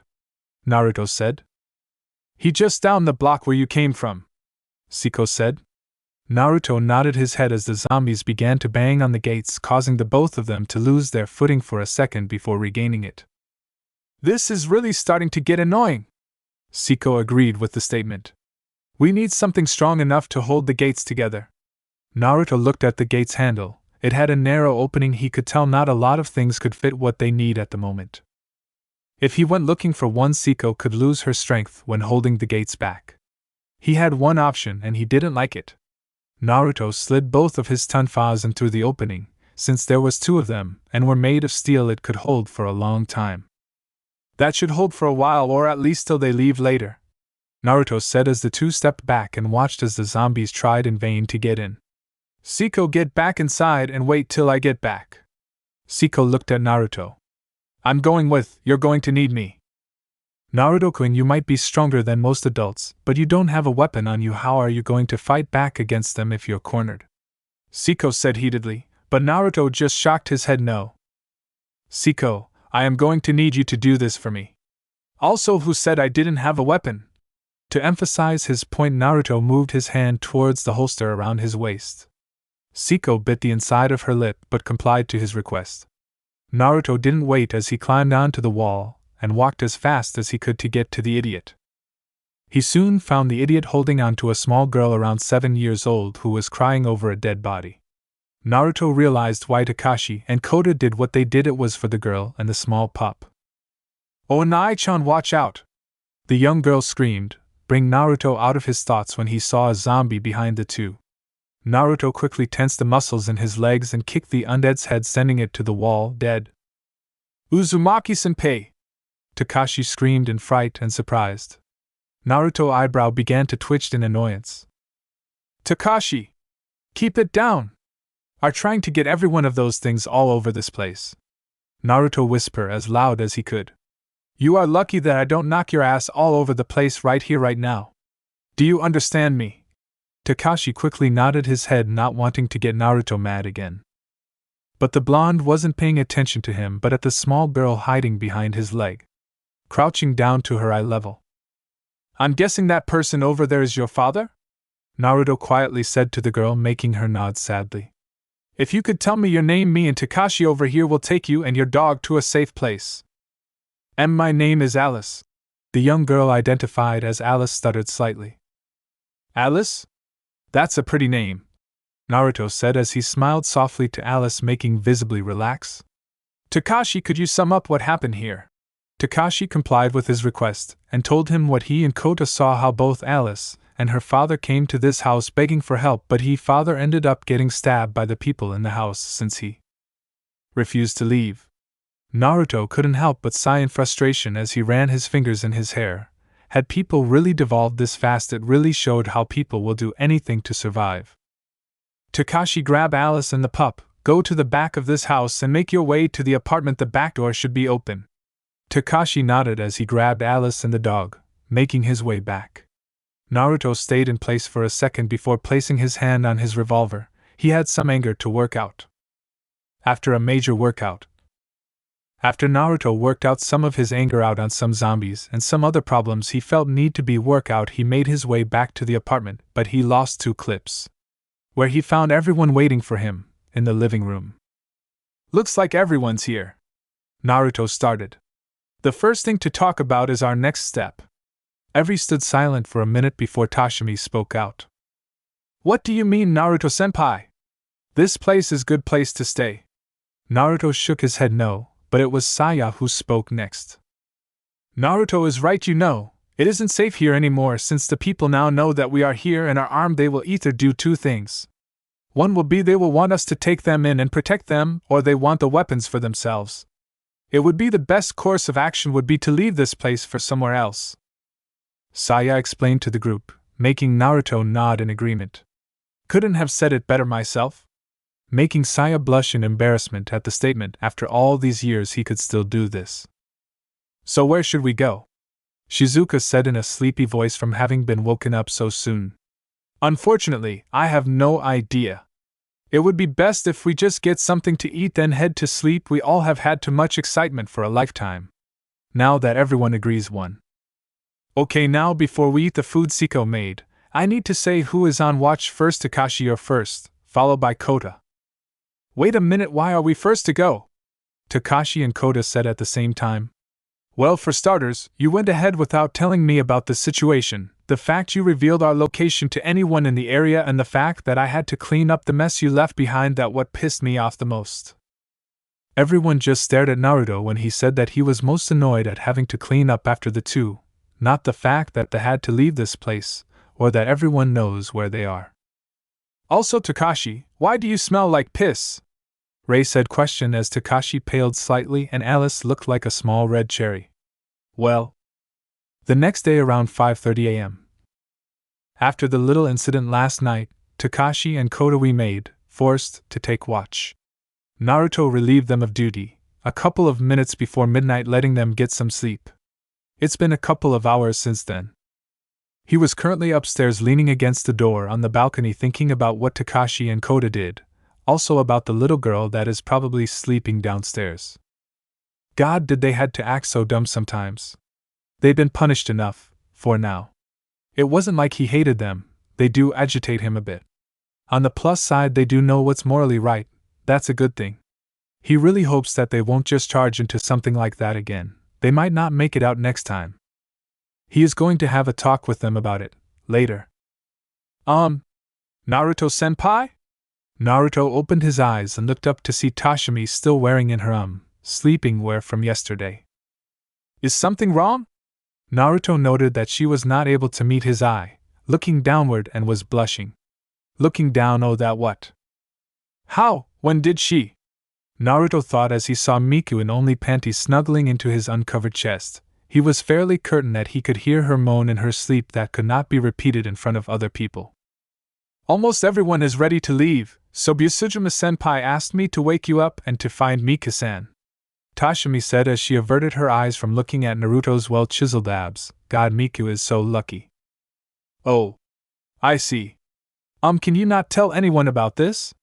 Naruto asked, slightly embarrassed from a hot naked girl, who so happens to be his secretary, being on top of him, a feeling he's still not used to at all. And hint, and another girl caught him with the former, and was checking him out. Oh, okay, Uzumaki-senpai. Tashimi said. The blush became much more noticeable, and walked off with a dazed look on her face. Naruto sighed in frustration. He looked at Miku as she shifted around before she roused up as she began to rub her eyes, before giving the man she loved a hug and a good morning kiss. Morning, Naruto-kun, Miku said in a sing-song manner that sent shivers down his spine and blood with it. Mika's hand began to move down south. Naruto-kun, why don't we do dash? Mika stopped when the two heard someone coming up the stairs. The person turned out to be Kakashi, who seemed to have noticed Mika's lack of clothes. Naruto-senpai. Can I talk to you for a minute? Kakashi asked as he wasn't able to look anywhere but down to avoid looking at Mika's bare feet. Mika, can you go downstairs and help everyone pack up? Naruto asked as he pushed Mika's shoulder, hoping for her to get the message. Mika nodded, understanding that they need to be alone, so she moved past Kakashi to pick up her bra that was lying on the bed and went downstairs, getting ready to leave. The two stayed quiet until Kakashi spoke up. Naruto-senpai. I wanted to apologize. Naruto looked confused as he sat down against the balcony door. Apologize? Kakashi nodded. Yeah, I have been acting like a real jackass lately, and I know that what I did jeopardized the group's safety. And I want you to know that I'm sorry for everything up until now, Kakashi said as he bowed his head to show that he's serious. There is no need to apologize, Kakashi. Kakashi looked up at the older blonde in confusion. While what you did was stupid, the thing was that what you thought was necessary, you thought you were helping the group. Kakashi, you need to think of every possibility to survive, not just in the heat of the moment. Like when you tried to barricade the door at school, the idea was good, but you have to take into account the size and weight of the door. It was strong enough to hold for a bit, but not a whole lot. It would be allow use time to grab our weapons. If we did barricaded the door, it would help keep the zombies out and arm ourselves, but there lies the problem: the zombies would try to break down the door, and it would generate a lot of noise that would attract more zombies. Also, if we get overrun by zombies, how will we get out? The only exit would be blocked. Kakashi. I know I've been hard on you, but it is not without reason. You still having trouble grasping the idea that it's a kill or be killed world. I want you to understand that everybody here going to need your help if we are going to survive this. Naruto asked Kakashi, who was listening intently to what he was saying. I understand, Naruto se dash. Kakashi was stopped when Naruto raised his hand. Just call me Naruto, okay? I never was one for formality, tell everyone that for me. Naruto kicked himself up, making his way to the stairs with Kakashi right behind him. Naruto? I got a question. I noticed that you and Saya knew each other before the incident. Can you tell me how? Kakashi asked the blonde, who didn't bother to stop to answer. Yeah, I know Saya before this. But I don't feel like talking about it right now, I'll tell you later. Kakashi seemed to accept the answer since he stopped talking right after. The two stepped outside to see that Kota, Saya on the roof of the Hummer talking with Alice and the dog. Shizuka and Kyoko were driver and passenger respectively, as Siko, Rei, Miku were helping Toshimi and Misuzu pack up the stuff into the trunk. We should help them, shouldn't we? Kakashi asked Naruto, who just nodded his, letting Kakashi go ahead of him. There is only one problem: where are we going to go? Naruto thought as he followed Kakashi's lead and went to help the girls. Air Force One. Over 500 feet in the air above Washington, D.C., Air Force One was experiencing its own problems. Aim for the head! Not a second later, bullets flew through the air, killing 2 of the 4 zombies coming their way. Who the hell let them get on? One of the Secret Service said out loud as he reloaded his assault rifle before shooting. God damn it, the First Lady been bite. The male SS said before he looked down the sight of his pistol and shoot the First Lady in the head. While this was going on, the President was in his office on the Hummer with the Vice President, his personal bodyguard, and some other important military officials. Mr. President, we need you to input the code, the Vice President yelled at the President's face. The President stayed silent as he rubbed his wedding ring. He just saw his wife turned into one of them. Now he was asked to do this. Please listen to me, sir. I have been bite. It's only a matter of time before we are all turned. We do not even have anywhere to land. This is why we must suppress every country that is pointing ICBMs at the USA while we still can. Aside from officially announcing National State of Emergency Tactical Regulations 660-60, we have no way of fulfilling our duty to both the Constitution and the people. The chairman said as he slammed his hands that were covered in bandages showing where he was bit. All around the world, every last scientists are working to find a cure for this. We need to hold out a little bit longer. The Vice President didn't agree with the President's statement. What if they never? We must enter code, sir. It's the only way. Not soon after, the chairman began to cough up blood and began to turn paler by the second. My time is almost up. Please do this for me, sir, for the country. God bless. The chairman uttered his final words as he was shot and killed. The president lowered his head in a prayer. He hopes that this will all end soon. It's all up to the scientists now. 3 hours later. After some mishaps like Shizuka losing the keys, bathroom breaks, breakfast, etc., the group had finally left Shizuka's friend's house and drove about 30 minutes away from the bridge that was on the news the other day. The group began to drive into the riverbed, leaving the people were awake: Shizuka, Saya, Kota, and Alice. Due to the lack of space, Rei and Siko were cramped into on side with Kakashi, while Misuzu and Toshimi were on the other side with Naruto with Mika on his lap. Everyone's still wearing the same thing from last night, since nobody bothered to change their clothes for some reason. While Shizuka was driving, Saya was on the lookout for anything unusual, and Kota was with Alice singing. Row, row, row your boat, gently down the stream, merrily, merrily, life is but a dream. Alice sang as the dog newly named Zeke wagged his tail happily, listening to Alice as she sang. Kota was also listening to Alice. That was great, Alice, you want to sing it again? Kota said to the young girl, who nodded her head. Let's sing it in English. Kota had no problem with that as the two began to sing in a duet. Saya stopped looking around and just stared at the two before going back to what she was doing before. Let's sing my favorite song. Shoot, shoot, shoot your gun, kill them all now. Bang! Bang! Bang! Bang! Life is but a dream. Kota sang his version of the song, making Alice clap happily as he sang. What the hell are you doing, Lardo? You can't teach her those kinds of things, she too young. Saya screamed as Kota began to pale, while Alice just sweat dropped about the two. Alice looked inside and saw that everyone was still asleep, even Blondonizan. She only saw him in 3 moods: angry, very angry, and sleepily. But she knew he was a nice guy since he treated her like they were related, and he gave her some candy he found earlier that day. While inside, Shizuka yelled for everybody to get up.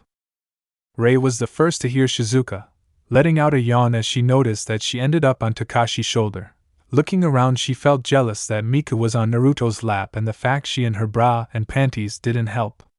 But that wasn't the only thing that Rei noticed. She then pinched Takashi's cheek hard. Takashi woke with a start as he saw Rei looking at him in a neutral glare. Well, aren't you popular? Rei said, making Takashi look down as he felt something move on his lap. He saw Siko waking up with a bit of drool hanging from her mouth, making it look like, well, you know.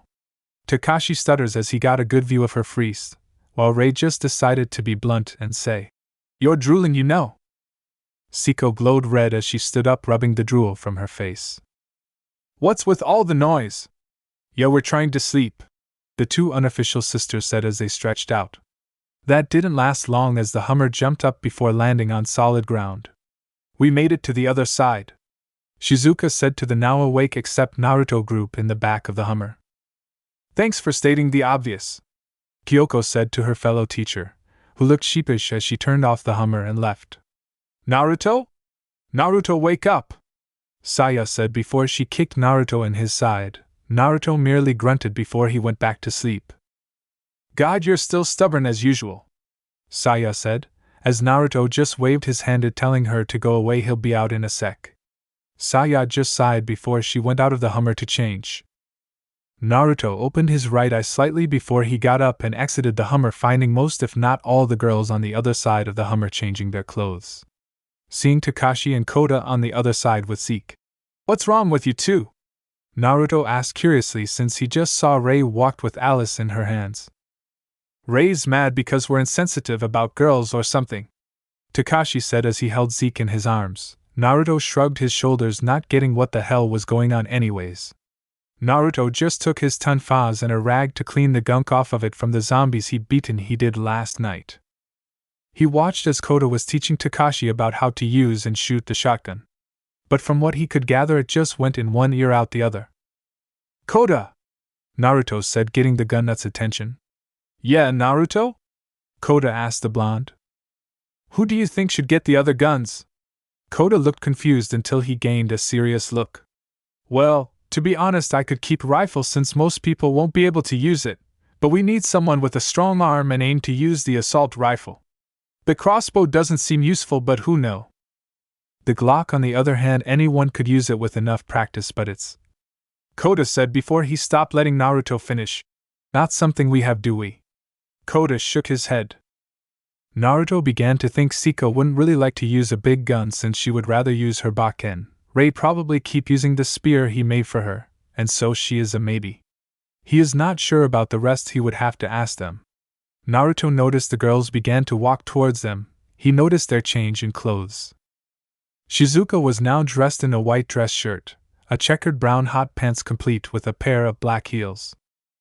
Kyoko was still wearing her white sport jacket but kept it unzipped, changed the undershirt to a red spaghetti strapped. She changed her skirt to a tan khakis pants that was slightly tight on her, and a pair of black dress shoes. Tashimi was wearing a blue halter top that showed a little bit of her yellow bra. She decided to keep her school skirt and shoes.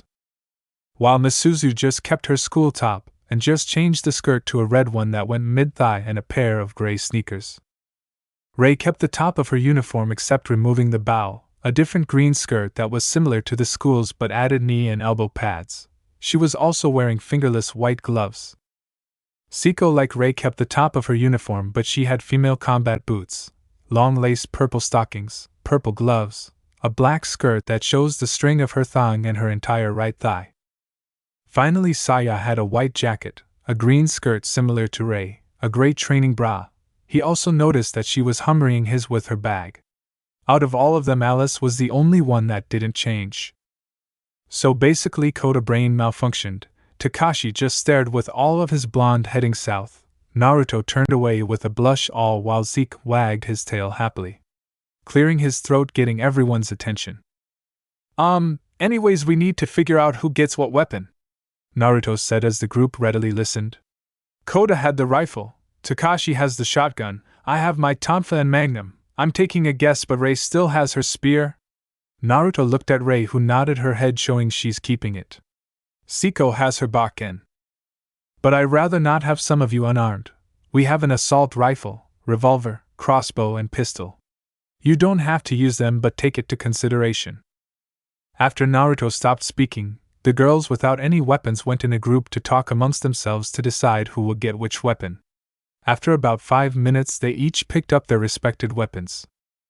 Kyoko picked the Glock, who she admitted she learned how to use 1 year ago.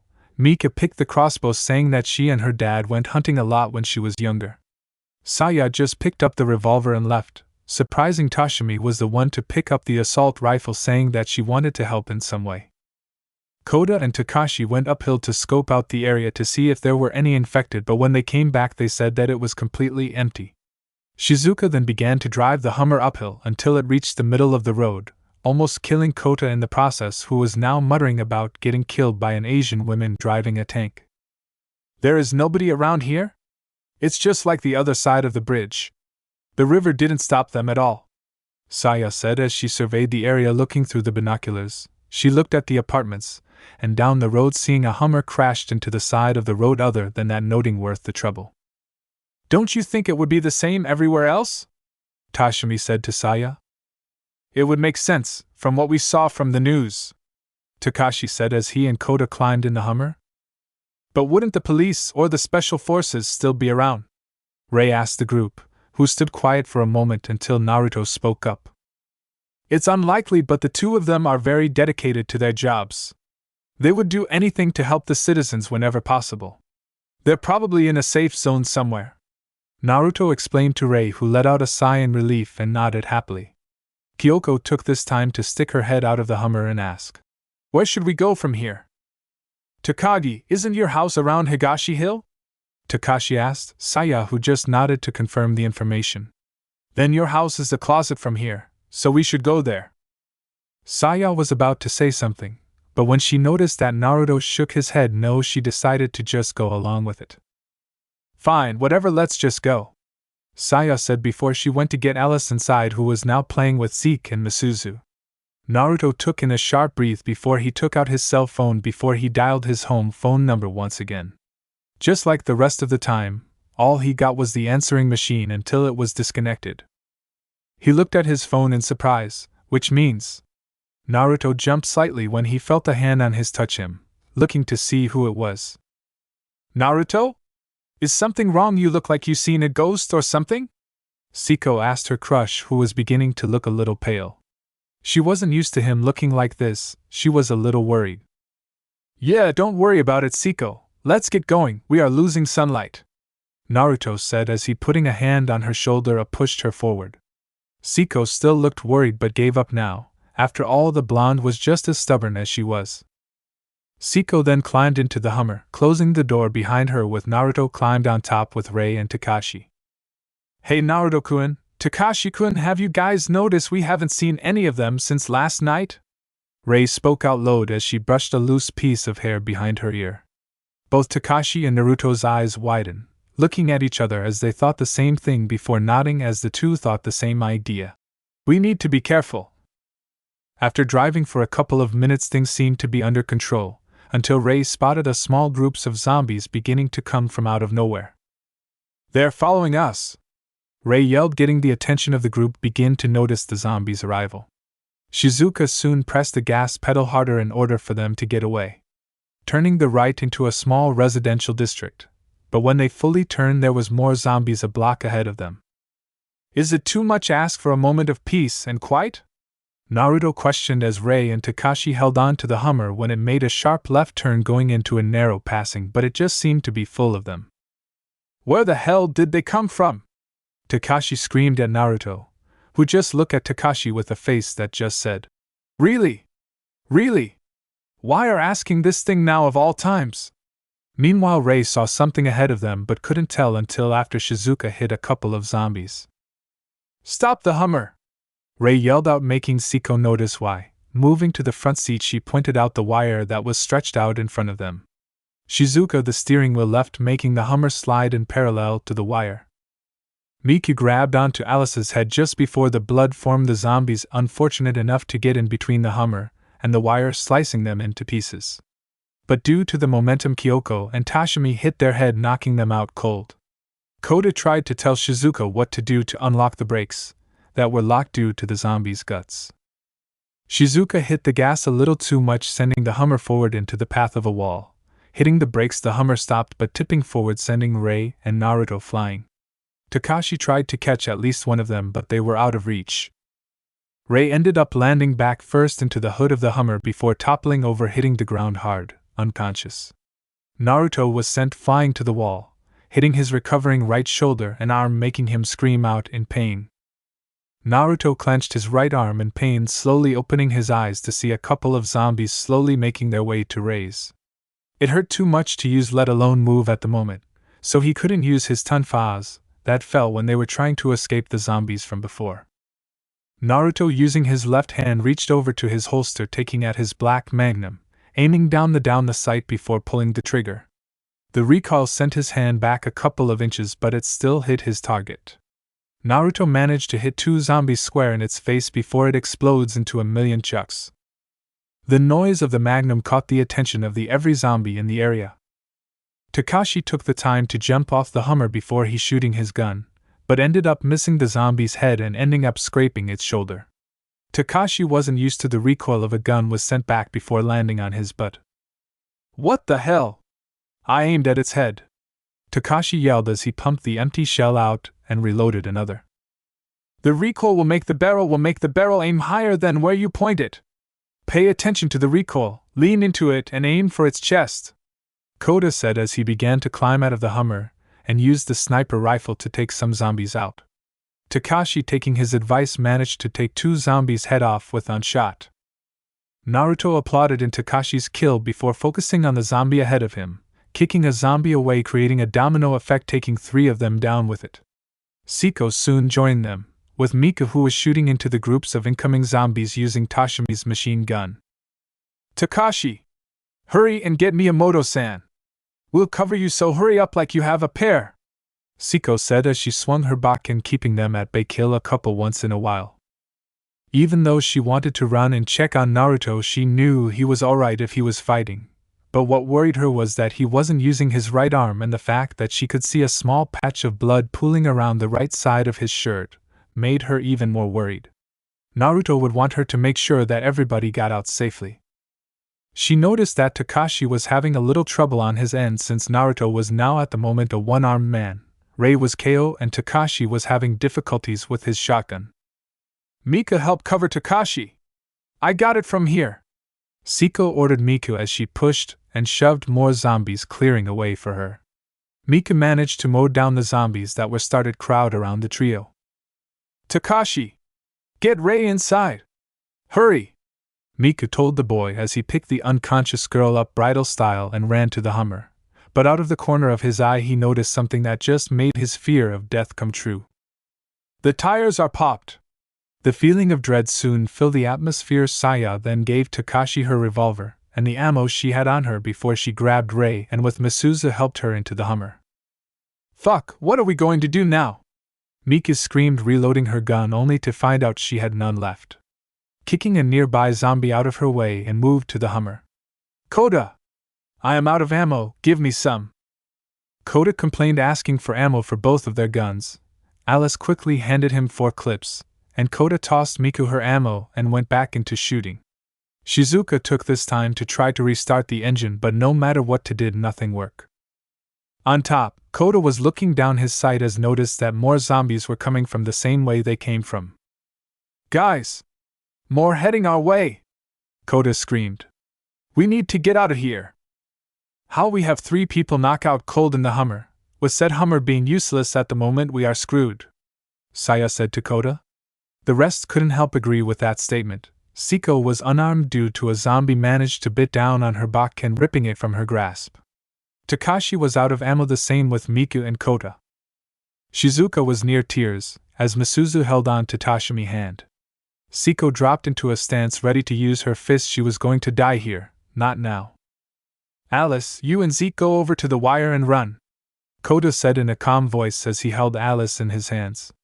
Alice just looked confused about what Koda was asking her. "What about you and everyone else?" Alice said to Koda, who tried his best not to cry in front of Alice. "Don't worry about us, we'll be right behind you." Koda tried to explain to Alice, but she knew what he was trying to do. "You're lying. Tusan said the same thing before he died." "No! No! No! And no, I'm staying right here. I'm not leaving you, Naruto, Naikin, or anyone." Alice's last word hit home. This brought tears in his eye, but that also reminded everyone, where was Naruto? The question was answered when they heard gunfire echo around them. Their eyes looked over to see Naruto throwing a zombie over the railing of a staircase nearby. "Kakashi, Siko, get everyone over the wire. I'll get their attention away from you," Naruto yelled as he brushed his hair back as much as he could with his good hand before shooting into the crowd of zombies along, getting their attention. "Naruto! We're not going to leave you here alone to defend yourself," Siko said, trying to reason with the blonde, who just frowned before aiming his gun and shoot at her feet. Making her jump back, Siko and everybody looked at him in shock. "Well, too bad. I made my decision, so you better respect it. This the only way for you guys to get out of here, got it? Now go!" Naruto took this time to shoot at the zombies that were making their way up the stairs. Siko let the bangs from her hair cover her eyes, making sure nobody was going to see her cry. It wasn't like her. Meanwhile, and everyone who wasn't knockout shed a tear for their blonde leader who was making the ultimate sacrifice. Soon nobody disobeyed and abandoned the vehicle, making sure everyone got across. But before Saya went over, she turned and looked at Naruto. "Naruto! I know you have the other radio. Make sure, you better come back alive. If you don't, I will make sure you regret it."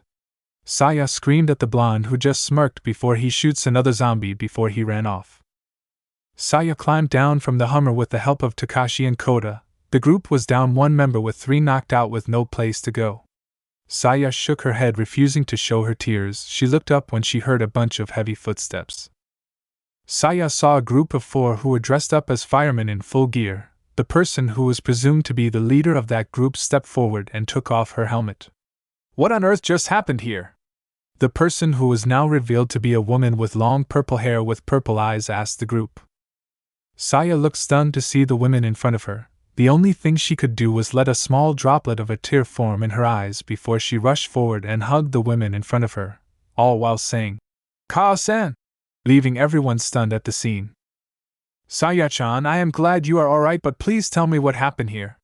Saya's mother asked her daughter, who was still frantic about what happened a little while ago and hugging her tightly. When Saya tried to speak, her words were unintelligible to the group except her mother. "Naruto-kun went off by himself to distract them, letting you two escape?" When her daughter nodded to confirm it, making her let out a sigh. "Naruto-kun still reckless as ever," Saya's mother said in a slightly fond voice. Excuse me, but who are you and how do you know Naruto?" Koda, who has decided to ask the million-dollar question, Saya's mother looked slightly ashamed before answering his question. "I'm sorry, my name is Yuriko Takagi and I am Naruto-kun's godmother," Saya's mother said, leaving the group stunned. 30 minutes later. Naruto gasped in pain as he clenched his arm. The damage was far worse than he thought. He was literally dripping in a pool of his own blood. It turned out that the wall he hit had a rather sharp stone sticking out that cut upper arm and shoulder. Add that with the force of hitting the wall with the injury he got couple of days ago made it much worse. If he doesn't find a way to close it out before it gets infected, he gets infected or he dies from blood loss. He is fucked if he doesn't figure something out. Leaning against the wall for support, Naruto slowly was making his way through the neighborhood. He couldn't help taking the sight that was all so familiar to. It seemed like forever since he'd been here. Naruto soon ended up on the ground when he misplaced his foot. His vision was getting more and more blurry. So this is how he's going to die. Naruto felt some regret about not being able to see his mother. Just before Naruto closed his eyes, he felt as if something was watching him. It is not unusual that Naruto finds himself in situations that involve people getting hurt and him hurting them.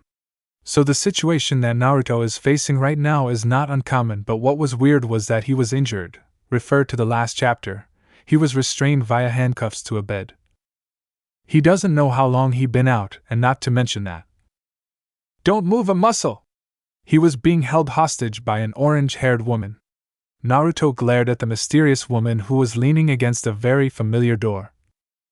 "I'm sorry that I have to do this, but I didn't know if you're infected." The woman looked at a clock that was on the desk in the room. "If you don't turn within the hour, I'll let you go, but first I have some questions." Scoffing inward, this woman was really ticking him off, but he wasn't in a position to argue now, as he. "Fine," Naruto sneered, letting her speak. She did saved him and stopped his wound from bleeding at least. "From the uniform you're wearing, I know that you are from Fujimi High School. I want to know about a certain student." The women then moved towards him and sit down next to him. Naruto might not be good with dealing with women, but he could tell that this woman saved him not because he probably knew some information, that she was a decent person after all the messed upness that happened within these couple of days. "That depends on who we're talking about. I presume that this student is somehow related to you," Naruto sarcastically said, causing the women to glare at him, but answered anyways. "Yes, I'm talking about my daughter. Her name is Rei Miyamoto." Naruto stiffened at the name, glancing quickly at the woman's facial features, hair color, and, well, bust. This was an older and more serious version of Rei. "You're Rei's mother?" The women nodded. "My name's Kiriko Miyamoto. By your answer, I guessing you know about my daughter?" Kiriko asked in a demanding tone. Naruto felt the need to smirk at the women but contained himself. "Yes, I do know what happened to her, but I need answers as well," Naruto said, making Kiriko angrier at his words but knew that she needed him to get to her daughter. "Fine, what do you want to know?" Kiriko asked. "How long was I out? And where are we?" Naruto asked. "I found you almost 10 hours ago, so it's around 4:30 or in the morning, and it should be fairly obvious where we are." Kiriko with a smile. Naruto looked confused before his eyes traveled around the room. He was being held hostage in his own home in his own room. Naruto could feel his blood rising a bit but tried to stay calm. "Okay, I'm guessing there's no one else here but the both of us, right?" Kiriko gave a slight nod. "Where is my stuff?" "The only thing you had on you was your gun and the bullets," Kiriko said, holding the gun out in front of him in a mocking fashion. Naruto just stared, feeling his eye twitch in anger. I'm going to keep this for now until dash. Let me guess until you find Rei, Naruto said as Kiriko nodded. I know your daughter, she was in the group I was in. We ended up separated, but before then we agreed to meet at another group member's house, Naruto said, letting the information set in. I can show you where they are. Kiriko didn't argue she would do anything for Rei's safety. The two agreed about it not being safe to leave at night, and that they leave in the morning. Around 10 p.m. Naruto felt a little wary about Kiriko due to her handcuffing him to his bed and holding him hostage in his own home. Despite this, she was a lot like his mother. In fact, they could be twins. Anyways, after Naruto was found infection-free, he was allowed out of the restraints. Moving around the house a bit to loosen his stiff, he felt sad muscles that he was going to probably never see the house that he born and raised in. Naruto took one of the remaining pictures that were by garage door, showing Kushina and him at the beach earlier that summer. The picture was actually simple. It was just Kushina leaning her head against his shoulder, while he wrapped his arms around her waist in a protective manner. But if you look closely, could see Kushina blushing slightly as the picture was taken. Naruto then removed the picture from its case and placed it into his back pocket. Are you ready to go? Kiriko said as she up from behind the blonde as he calmed himself, before he turned towards her. Looking at the spear that she was carrying by her side told him where Rei got her skills from. Yeah, let's go, Naruto said as he went through the door and went to his spare motorcycle. Before starting up the engine, he pushed the button on the bike, letting the garage gate open, but before he started to push the bike outside, he noticed that Kiriko was just standing there, looking at him as if he did something wrong or incorrect. Are you getting on? Naruto asked, a little annoyed that she was just standing there. I think I should drive, after all you are a kid, Kiriko said in a demeaning tone that followed with a smile that said he was inferior to him. Naruto could feel his blood boiling. He was never told something so ARG, he can't even think of it. Look, lady, I'm actually 18, do you understand? I don't care who you are, I'm the only one who knows where your daughter is. If you want me to show you where she, then don't undermine me due to my age. Naruto yelled, causing Kiriko to back off before giving him an easygoing smile, shrugging her shoulder before telling. Have it your way then. Oh, by the way, here, Kiriko said as she gave back Naruto's gun with all the remaining bullets, a total of 24. He was down by more than half the bullets than he originally had. He already lost his tonfas during the last fight, so if he runs out of bullets, he would be screwed. Muttering a thank you before he holstered his gun, he pushed the bike out into the middle of the street, making sure that the coast was cleared before the two got on, and drove off towards Takagi Estate. Naruto-san! You really need to get your wound checked. All I did was stop the bleeding, Kiriko screamed into Naruto's ear as he weaved his way back and forth between the incoming zombies. Naruto just grunted in pain but kept himself firm, showing any signs of weakness.